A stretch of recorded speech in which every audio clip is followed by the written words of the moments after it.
Chapter 1. A New Home. They weren't always the railway children. At first they were just Bobbie, Peter, and Phyllis, 3 children who lived in a big house in London. They didn't get the train very often. They didn't know much about the railway then. Bobbie was 14 years old. She was a kind girl, and she always tried to help people. Then there was Peter. One day, he wanted to be a train driver. And Phyllis was 8 years old and very curious. The children lived in a beautiful house with their mother and father. Mother was always there. She helped them with their schoolwork, and she read them stories. Father did an important job for his country. He had a lot to do, but after work, he always had time to play with the children. Bobbie, Peter, and Phyllis were very happy. So, how did these children become the railway children? The story starts on a very important day. It was Peter's birthday. He was 10 years old.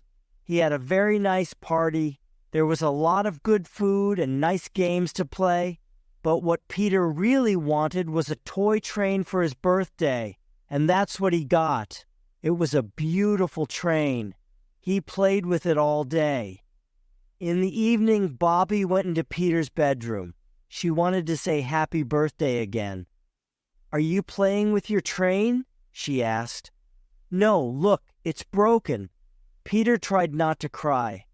"I'm a big boy now, and big boys don't cry," he thought. "Don't worry," said Bobbie. "Father is coming home now for dinner. He can help you." At dinner, Peter waited. "I can't ask my father now," he thought. "I must wait and ask him when he finishes his dinner. But please finish dinner soon." When the family finished eating, Peter couldn't wait another minute. "Father, look at my train. What can I do?" "Don't worry, Peter," said Father. "Let's look at it together." "Together?" said Peter. "Yes, me, you, Bobbie, and Phyllis," said Father. "But they're girls," said Peter. "Girls are clever too, you know," said Father. At that moment, there was a knock at the door. "Who can that be?" said Father. "It's very late. Stay in the dining room, children." Mother and Father went to open the door. The children waited in the dining room. They were very curious. "Who is it?" asked Bobbie. "It's strange. People don't usually come to visit in the evening." "I want to listen," said Phyllis. So Phyllis went near the door and tried to listen. She couldn't hear everything. "There are 2 men with Father. They're in the kitchen. Father is talking," said Phyllis. "He's not happy. I can hear more now. They're going outside. Yes, that's it. Now the men are leaving. I don't know if Father is with them. Yes, they're leaving." Phyllis went back to the table, but only Mother came back into the dining room. "Go to bed now, children," said Mother. "It's late." "But what about my train?" said Peter. "Father isn't here," said Mother. "He had to go to work." "That's strange," said Bobbie. "Why does Father have to go to work now? It's late." The children said good night to their mother, and they went to bed. The next morning, the children were ready for their breakfast, but they didn't have breakfast with Mother or Father. They weren't there, but their Aunt Emma was in the kitchen. First, Father isn't here, and now Mother. "What's happening?" thought Phyllis. "Aunt Emma is here. She doesn't tell us stories. She doesn't help us with our schoolwork. She's got no time for children. Mother didn't come home all day." The children went to school. When they came back, there was only Aunt Emma. In the evening, Mother came home. She sat down, and then she said, "Now, my dear children, I want to tell you something. It's bad news.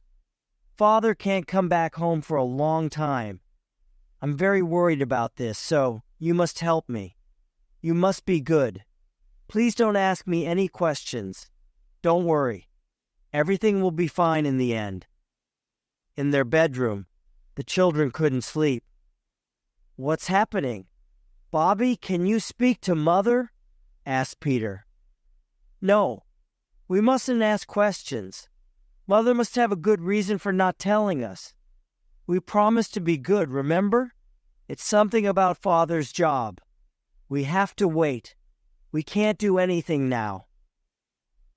After that, Mother often went out, and Aunt Emma stayed with the children.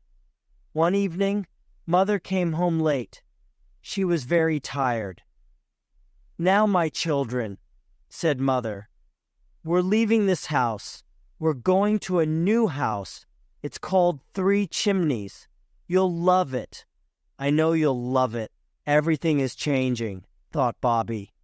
What next? "Can I take my toy train?" asked Peter. "Yes," said Mother, "but we can't take everything with us. 3 Chimneys is small."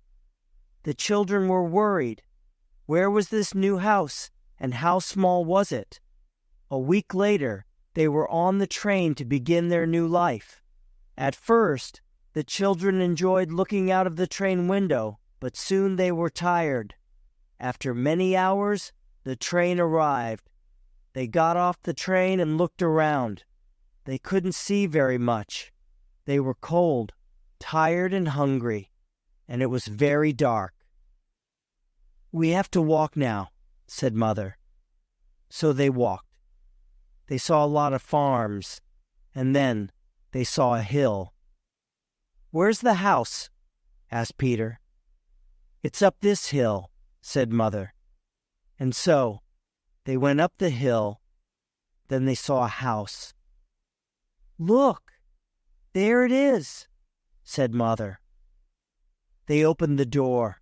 It was very dark and cold inside.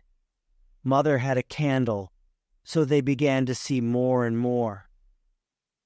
"I can see some things now," said Phyllis. "There's a table, and I can see some chairs, but there's not much in the room. There's a place for a fire, but there's no coal. That's why it's very cold." "What's that noise?" asked Bobbie. "It's only a rat," said Mother. "A rat," said the children, all together. Chapter 2. Peter's Idea. "Wake up," said Bobbie. "We're in a new house, remember?" "Yes, a new house with a rat," said Phyllis. "Yes, but it's exciting," said Peter. "I want to go outside. We didn't see much last night. It was too dark." "Yes, I want to go out," said Bobbie. So they went into the garden. "It's very green," said Phyllis. "We didn't like that hill last night," said Bobbie. "We had to go up with our bags. It's better to go down a hill." So they ran down the hill. "Wait, I can see the railway track and a tunnel," said Peter. "I want to go there." They started running again. Soon they arrived at the track. "It's fantastic," said Bobbie. Then they heard a noise. It was from the tunnel. Choo-choo, choo-choo. It was a train, and it was very fast. "That was exciting," said Peter. "It was exciting to be very near a train and see all of it," said Phyllis. "Often at the station, you can't see all of the train at the same time. I want to go to the station now." "Good idea," said Bobbie. They followed the track, and soon they arrived. "We usually go to the station to get a train or to meet someone. Today we're here because we want to be here, and it's only us. No mother and no father." The station was an exciting place. There were lots of things to do. At home, there were also lots of things to do. They helped to cook and clean the house. "No more rats," said Bobbie. The children were happy. The house, the hill, and the station were new and very interesting. In June it started raining. The children couldn't go out. The house was cold. "Mother," said Peter, "can we have a fire?" "No, dear," said Mother. "We haven't got much coal. Coal is expensive. Go and play, then you'll be warm again." At dinner time, the children looked at the table. There was bread and butter and jam. "You can have jam or butter on your bread, not jam and butter. We don't have a lot of money," said Mother. "No jam and butter and no coal." This is really bad, Peter thought. At the station, there's a lot of coal. Then he had an idea. After dinner, Peter called his sisters. "I've got an idea," he said. "Come with me to the station and bring some bags with you." "All right," said Bobbie and Phyllis. When they arrived, Peter put some coal in his bag. "Quick, help me," he said to his sisters. "But stealing is wrong," said Bobbie. "We mustn't do this." "We need to do it, Bobbie. We need some coal. We're not stealing. There's so much coal here. They don't need it all." "All right," said Bobbie, "but we have to be quick." But then they heard a noise. "There you are." It was the porter. "I've got you now, you bad children," he said. "We're not bad," said Peter. The porter had a candle, and he looked at the children. "Well, you're the children from 3 Chimneys. Why did you do this? Don't you know it's wrong to steal?" "I didn't think it was wrong," said Peter. "There was so much coal. You didn't need it all. We had no coal for a fire. We were cold. Mother was cold and—" "Well," said the porter, "all right, let's forget about it this time. But remember, young man, it's wrong to take something that's not yours. Don't do it again." "I promise. Thank you so much," said Peter. "We're going home now." The children tried to stay at home, but it was difficult. It was very interesting at the station and very different from life in London.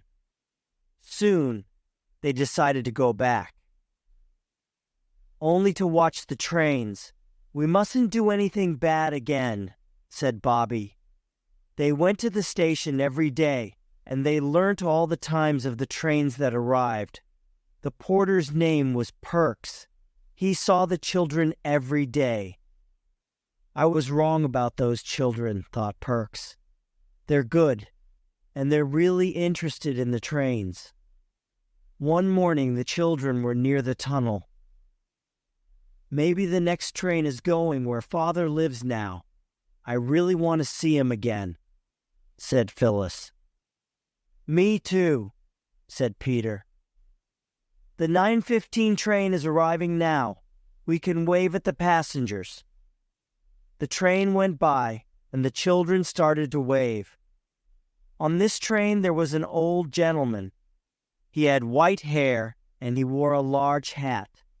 From a train window the children saw a hand. This hand held a newspaper. It was the old gentleman's hand. From that day, at 9:15, the children waved at the train, and the old gentleman always waved at them. "Maybe the old gentleman knows Father.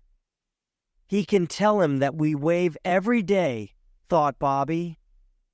The children asked Perks a lot of things, and Perks tried to answer all their questions. They were now good friends.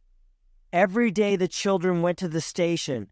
They stayed with Perks, and they waited for the 9:15 train. One day, they couldn't wave at the train. Mother wasn't well.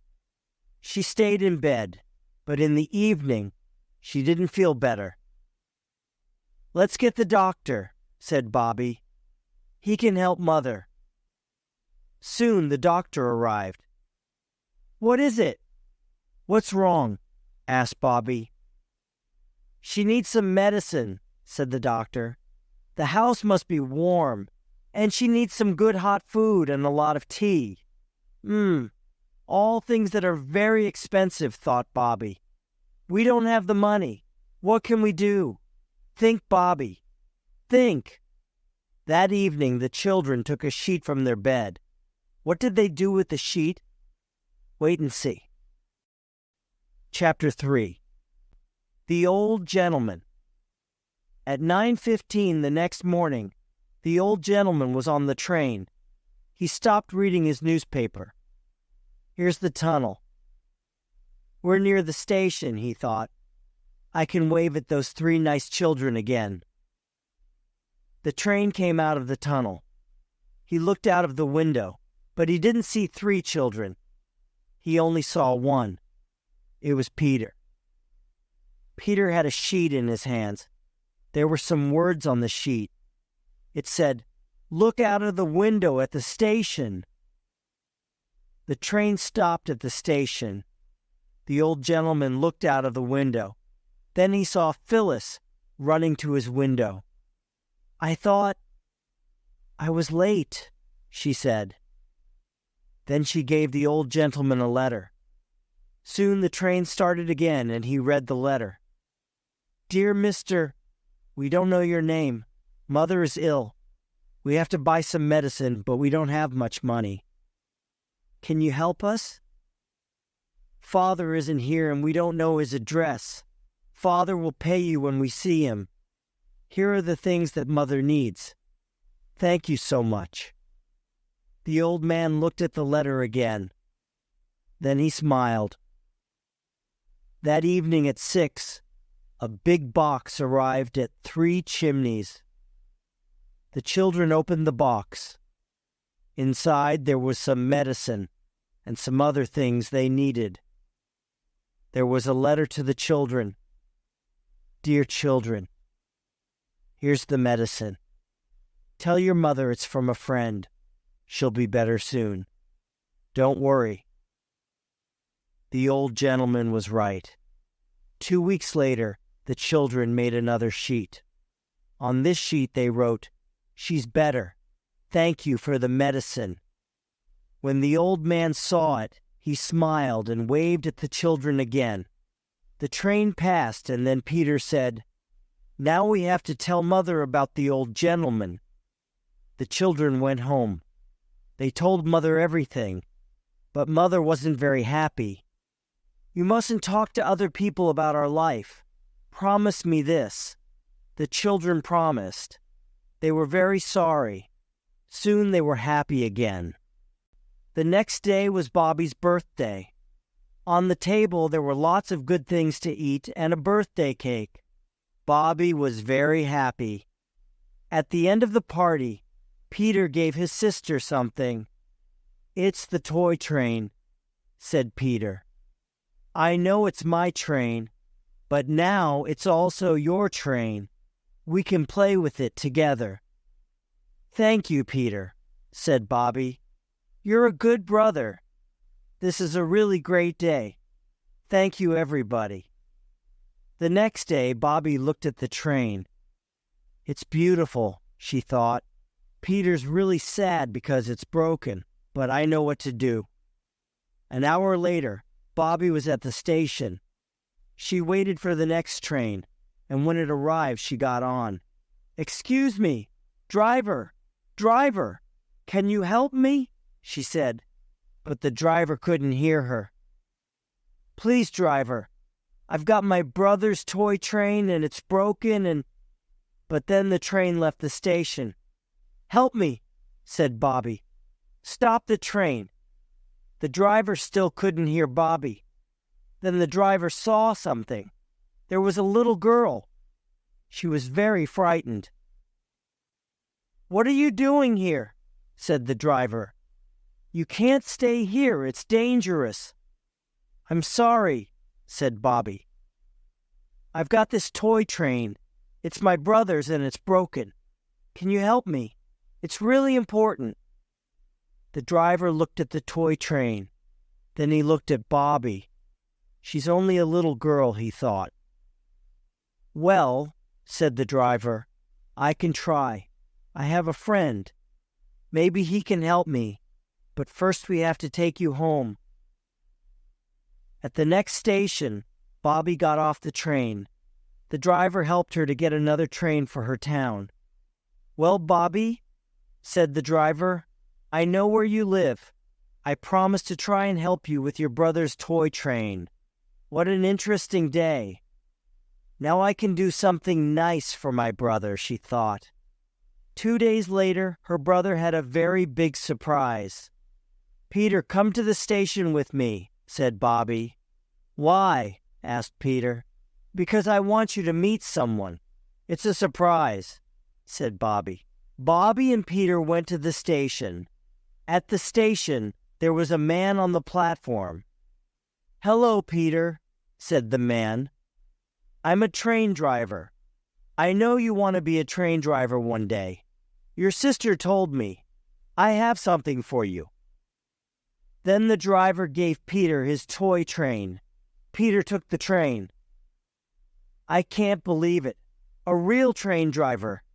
My train is new again," said Peter. "Thank you." One day, the children were at the station again. They had to meet their mother. "When is Mother arriving?" asked Phyllis. "Very soon," said Bobbie. "Let's wait here. She'll be tired, so we can help carry her bags." Then the children heard a strange noise. "What is it?" asked Peter. There were a lot of people on the platform. The children could hear Perks. "Okay, everybody," said Perks. "Please stay back. I need to do my job." Then the children heard another language. It wasn't English, but what language was it? "I want to see what's happening," said Bobbie. "We can help." The children went near the group of people. They saw a man. He had gray hair, and his clothes were dirty. "I can speak a little French," said Peter. "I learned it at school. I can speak to him." "Okay," said Perks. "I don't think he's French, but maybe he understands that language." "Parlez-vous français?" asked Peter. The man stopped speaking. Then he started speaking again, but this time he spoke very quickly. He speaks French, but I don't understand," said Peter. "Don't worry," said Bobbie. "Mother will be here soon. Take him to your room, Perks. We can wait for her. Mother can speak French well, and she's on the next train." So, they waited, and when Mother arrived, she went to the room. She started speaking to the man. They spoke for a long time. The children watched and waited. "Well, Mother, who is he?" asked Peter. "He's Russian," said Mother, "and he can't find his ticket. Let's take him home with us. Don't worry. He's a nice man. He writes books, beautiful books. I know some of them. I read one the other day. He needs to rest and to be warm. I promise to tell you some more about him tomorrow." Chapter 4. Stop the train. The next day, the children woke up early. They wanted to know more about the strange man. "Mother, what happened to him?" asked Phyllis. "Yes, please tell us," asked Bobbie. So Mother told them. "Well, he's a writer. He wrote a beautiful book about poor people and how to help them. In Russia, he went to prison for it. Sometimes people go to prison for the wrong reason. He was in prison for 3 years. When he left, he wanted to find his family, but he couldn't find them.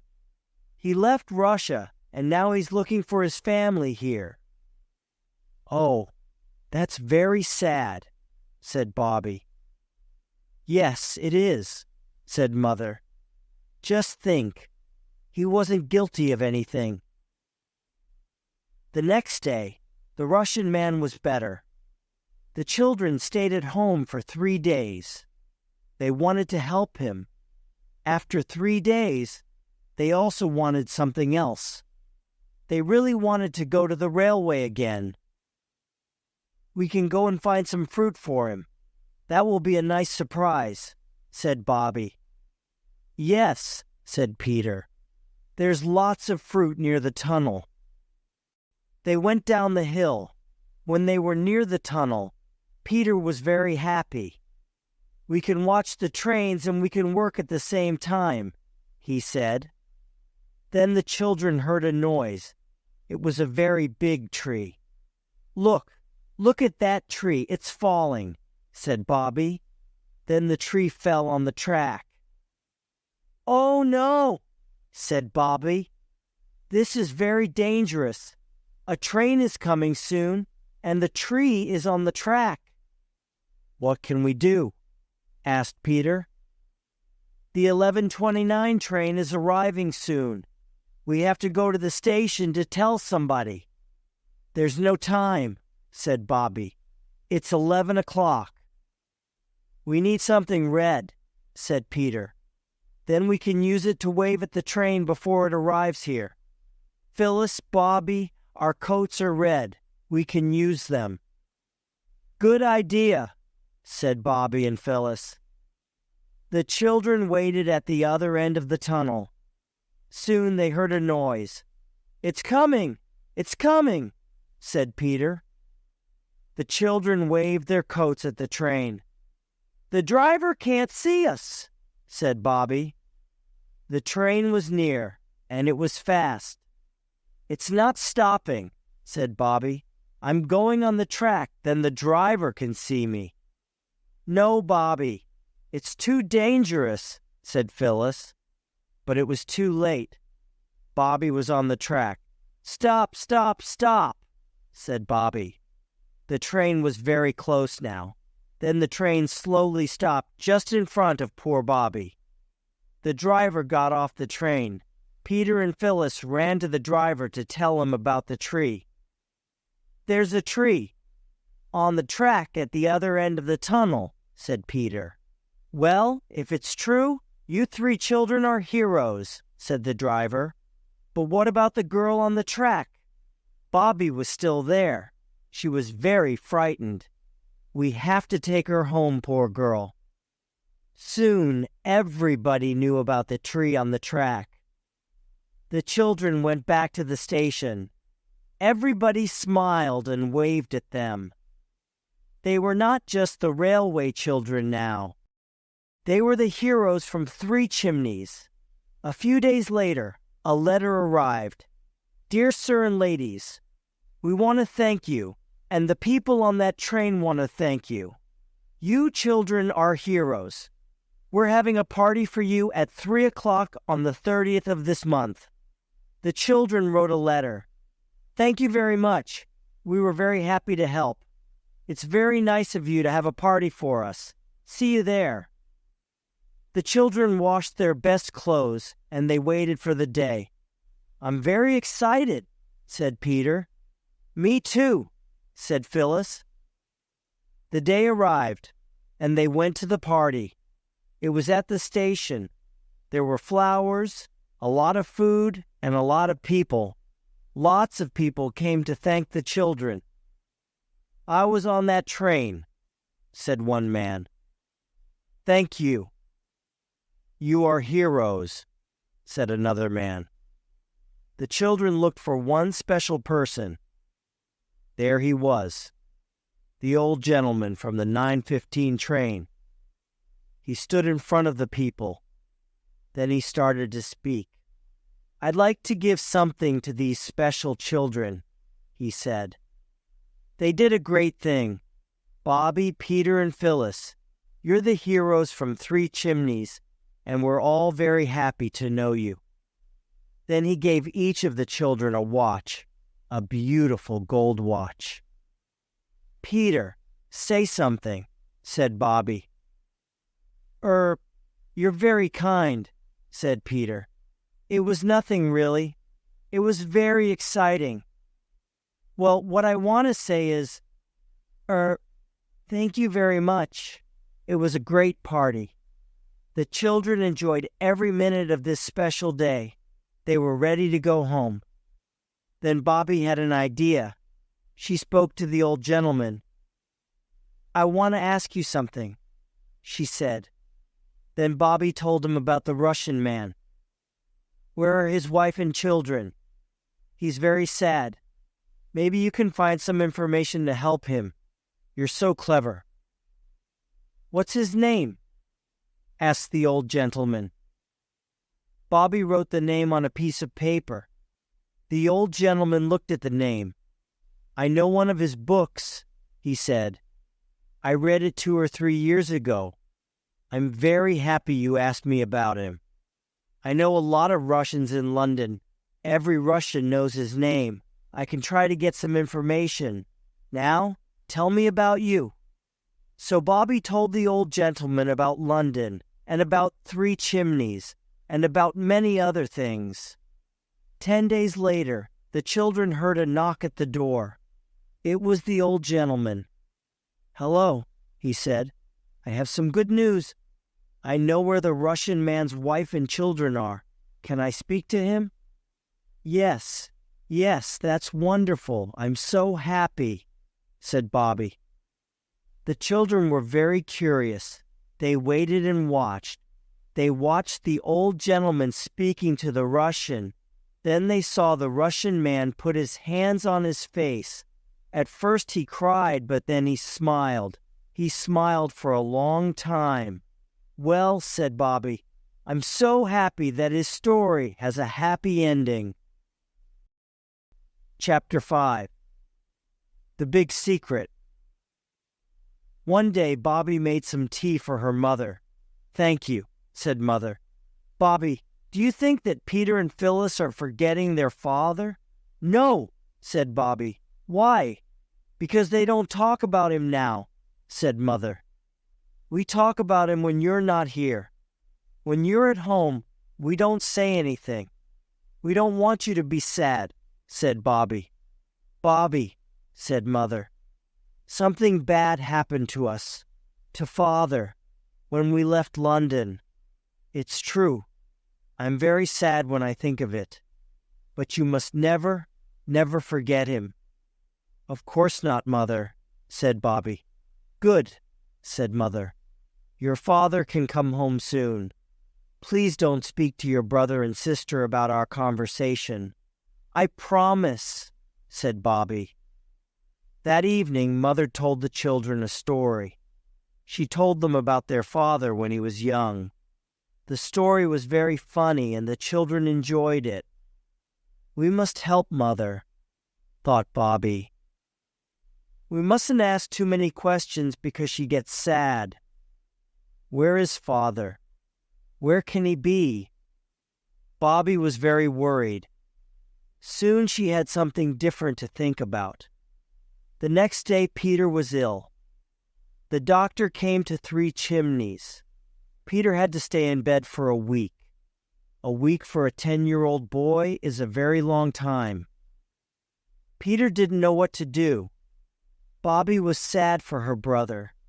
"Is there anything I can do?" she thought. "He can't go out, but I can. I can go to the station and find some newspapers for him to read." So Bobbie went to the station. "Hello, Bobbie," said Perks. "How are you?" "I'm fine," said Bobbie. "But Peter isn't very well. Do you have any newspapers I can take home?" "Yes, here are some," said Perks. "People always leave them on the train." So 10 minutes later, Bobbie walked home. She had lots of newspapers, and she had to carry them up the hill. She looked at the newspapers. They were really heavy, but she was happy to help her brother. Then she saw something. "No, what's this?" she thought. "It can't be him." But it is. And then she started to read. "So now I know," she thought. What did Bobbie read? And why was it so bad? These were some of the words she read. Prison. 5 years. Guilty. And next to these words was a picture of her father. I must try not to tell anybody, not even Mother, thought Bobbie. When Bobbie got home, Mother was in the kitchen. "What is it?" said Mother. "I know something is wrong. Your face is red." "Nothing," said Bobbie. "I'm tired." Bobbie went to her bedroom. She put the newspaper under her bed. Soon it was time for dinner. The children sat at the table with their mother. They did this every day. But something was different today. Usually Bobbie spoke a lot, but today she didn't say anything. After dinner, Mother spoke to Bobbie again. "There's something wrong. Why aren't you speaking? Why are you sad? What is it? Tell me now." Bobbie didn't say anything. She just took the newspaper from under her bed and gave it to her mother. All Bobbie could say was, "Read! Read!" Bobbie's mother read the newspaper. "Oh, Bobbie," said Mother, "do you believe it? You don't, do you?" "No," said Bobbie. "Good," said Mother, "because it's not true. Your father is in prison, but he didn't do anything wrong. He's not guilty. He's a good man. Please don't tell the others," said Bobbie's mother. "Of course not," said Bobbie. "We mustn't tell anybody. It's our secret." "That's right," said Mother. "Now I want to tell you everything." Bobbie sat on her bed and listened to the story. "The men who came to our house that night, the last time you saw Father, were policemen. They wanted your father. They asked about some letters. These letters were in Father's office. The letters had secrets in them. Secrets that another country wanted. The policeman said this to your father. You are stealing secrets. You gave some letters to the Russians. It's true. You're guilty. We found some more letters in your desk." "That's impossible," said Bobbie. "Father loves his country." "Somebody did it," said Mother. "The letters were in Father's desk. Someone put the letters there. Someone didn't like Father, and that's the guilty person." "Who was it? Who could do this?" asked Bobbie. "There was a man, and he didn't like your father. He wanted Father's job. Now he's got it. Your father is very clever. This man didn't like him for this reason." "Can't we tell somebody about this?" "Nobody wants to listen," said Mother. "Well, I know a man, a very special man. He can help us," thought Bobbie. That night, Bobbie wrote a letter. She gave the letter and the newspaper to Perks at the station. "My dear friend, please read the newspaper. There's some news about my father. It's not true. Father never did it. He isn't guilty. Mother says it was another man. This man didn't like Father. This man now has Father's job. You're very clever. You found the Russian man's family. Can you help us again? Peter and Phyllis don't know anything. Please help us. Bobbie." Who was the letter for? Well, I think you know. It was for an old gentleman who was always on the 9:15 train. It was difficult. It was very difficult. But Bobbie didn't tell Peter and Phyllis about Father. "Must just wait," thought Bobbie. "My dear friend can help us. I know he can." Chapter 6. Home again. One day the children were on the hill. "Look," said Phyllis. "You can see the tunnel from here." Then Phyllis saw another thing. "Can you see those boys near the tunnel? They're running. They're running into the tunnel. How many are there? 1, 2, 3, 4, 5, 6. 6 boys." I'm going to the other part of the hill, said Peter. I want to watch them come out. We want to come too, said Phyllis and Bobbie. The three children went to the other part of the hill. After 5 minutes, the boys came out. Phyllis counted again. 1, 2, 3, 4, 5. 5. Where's number 6? He's not coming out. They didn't sit on the hill for long. They went into the tunnel to look for the boy. When you're on a train, a tunnel is exciting, and this was a very long tunnel. Walking in a tunnel isn't exciting. It's dark, it's dangerous, and there are rats. Can't we go to the station to ask for help? Said Phyllis. I don't like it in here. No, we have to look here now, said Bobbie. We don't have much time. They looked everywhere. They had a candle, but it was very dark. Then they saw something. It was a boy. The children ran to him.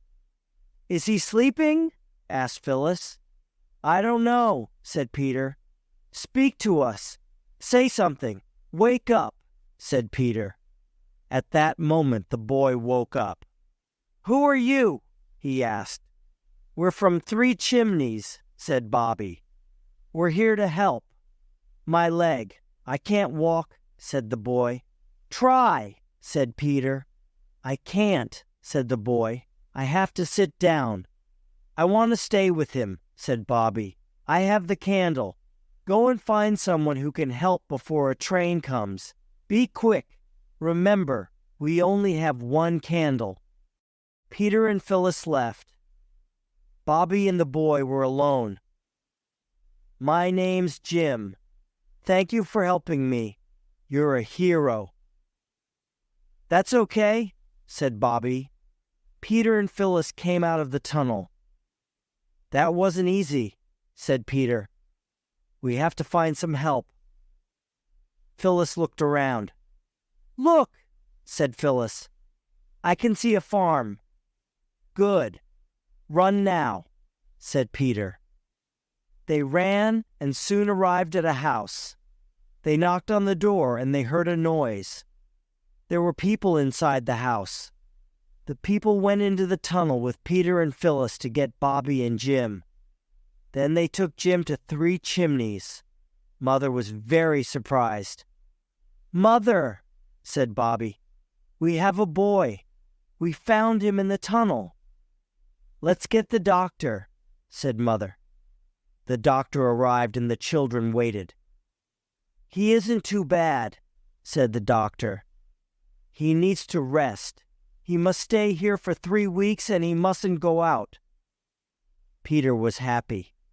How nice to have another boy in the house, he thought. The next day there was a knock at the door. I think that's the doctor, said Mother. Wait here, children. The children waited and listened. It was a man, but it wasn't the doctor. I know that voice, said Phyllis. Children, come here, said Mother. It's Jim's grandfather. The children went to meet the man. Who was this man? Well, it was the old gentleman from the 9:15 train, their friend. It was a lovely surprise to see him again. Is Jim going home now? Asked Peter. No, he needs to stay here. Your mother is very kind. You can all help Jim to get better. Soon, the old gentleman had to leave. Bobbie, can you walk with me to the station? He asked. Bobbie and the old man went down the hill. I read your letter, said the old man. I'm trying to understand what happened to your father. Don't worry. I promise to have some news soon. He didn't do anything bad, said Bobbie. I know that, said the old gentleman. Jim soon got better. He was a nice boy. Everybody liked him, but the children were sad. They wanted to see father again. Something good is about to happen, I know it, said Phyllis. Phyllis was right. Something very good happened. The next morning, the children woke up early. "Do you know," said Phyllis, "that we never wave at the 9:15 train now?"